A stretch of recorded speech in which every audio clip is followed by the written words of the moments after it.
Il y a des maladies un peu honteuses car leurs symptômes paraissent humiliants. Chez Citizen Doc, on parle de tous les sujets de santé sans trembler. Alors, dédramatisons ensemble aujourd'hui un inconfort digestif. Chers patients, aujourd'hui Citizen Doc vous parle de la gastro-entérite.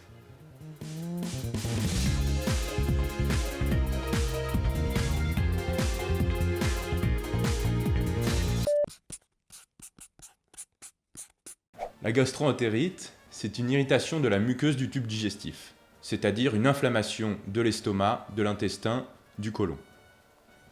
L'origine de la gastro-entérite peut être bactérienne ou parasitaire, mais ce cas de figure est très rare, on en parlera donc peu aujourd'hui, car la plupart du temps, elle est virale.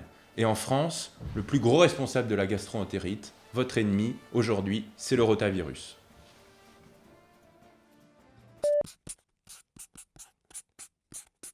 Ce n'est pas pour rien qu'on a coutume de fuir comme la peste les gens atteints de gastro-entérite. En effet, la transmission se fait directement entre êtres humains par voie orophécale, pour parler clairement, par les selles ou par la bouche. Un individu qui est allé aux toilettes, qui s'est mal lavé les mains, peut contaminer d'autres individus directement en touchant des objets ou en contaminant des aliments. Une fois contaminé par le virus, les symptômes apparaissent entre 24 et 48 heures au plus tard.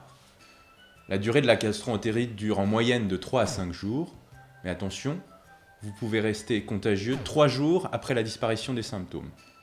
Pire encore, le rotavirus peut persister jusqu'à 7 jours sur les surfaces inertes.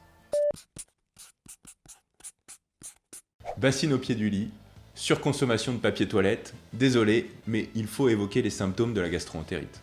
Vous le savez, tout d'abord, vous avez une diarrhée aiguë et profuse, c'est-à-dire que vous allez aux toilettes beaucoup plus fréquemment, plus de 3 fois par jour, et la consistance des selles change. À ceci s'ajoutent des douleurs abdominales, une fièvre modérée entre 38 et 39 degrés, et des nausées, des vomissements parfois. Comme on l'a vu, la gastro-entérite est une pathologie bénigne qui dure entre 3 et 4 jours. Cependant, j'attire votre attention sur une complication grave. En effet, vous devez redouter la déshydratation chez les jeunes enfants et les personnes fragiles. Pour guérir de la gastro-entérite, on se focalise sur 2 objectifs simples. Tout d'abord, vous devez prévenir la déshydratation. Buvez plus de 2 litres d'eau par jour. Pour les jeunes enfants, des solutions de réhydratation orale sont disponibles en pharmacie, sans ordonnance. Deuxièmement, soyez responsable. Évitez la contamination de votre entourage.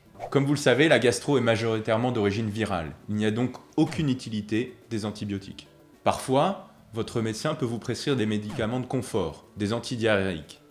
Ils peuvent être efficaces sur une courte période, mais attention toutefois aux excès. Par ailleurs, contre la fièvre et les douleurs abdominales, on peut utiliser les antalgiques, les antipyrétiques classiques, c'est-à-dire le paracétamol. On vous prescrit parfois des pansements gastriques, un peu comme du plâtre, ou bien des levures. Ces médicaments n'ont pas fait strictement la preuve de leur utilité dans la gastro-entérite. Cependant, ils peuvent aider à soulager les symptômes. On entend tout et n'importe quoi en ce qui concerne l'alimentation quand on a la gastro. Mettons un peu les choses au clair. Déjà, le but est de reprendre rapidement une alimentation normale. On commence par des petites portions et on augmente graduellement.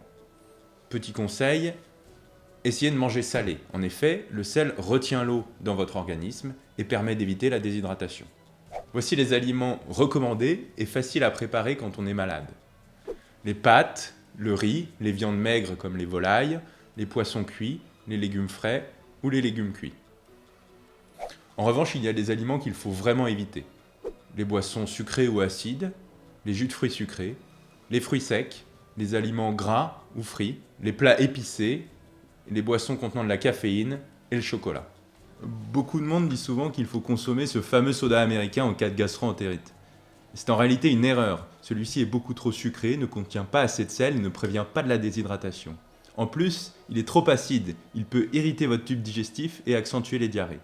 Vaut mieux lui préférer tout simplement de l'eau avec des apports en sel. Comment prévenir la gastro-entérite ? On l'a dit, les personnes malades doivent se montrer responsables. Pour les autres, il faut se laver les mains le plus souvent possible, avec soin, en prenant son temps et avant les repas. Il faut essayer de nettoyer toutes les surfaces qui ont été potentiellement contaminées, touchées par des personnes malades.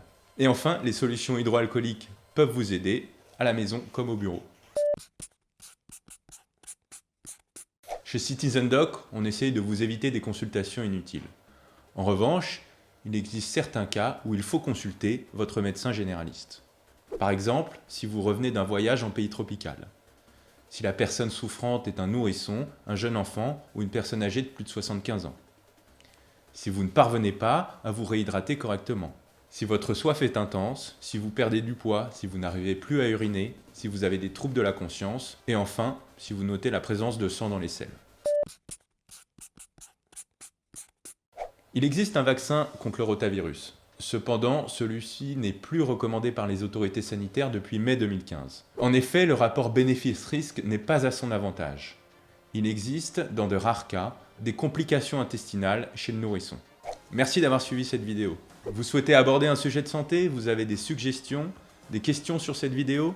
N'hésitez pas à laisser des commentaires ou à nous poser des questions sur les réseaux sociaux. Et surtout, n'oubliez pas de vous abonner. C'est la meilleure façon de rester informé et de nous soutenir.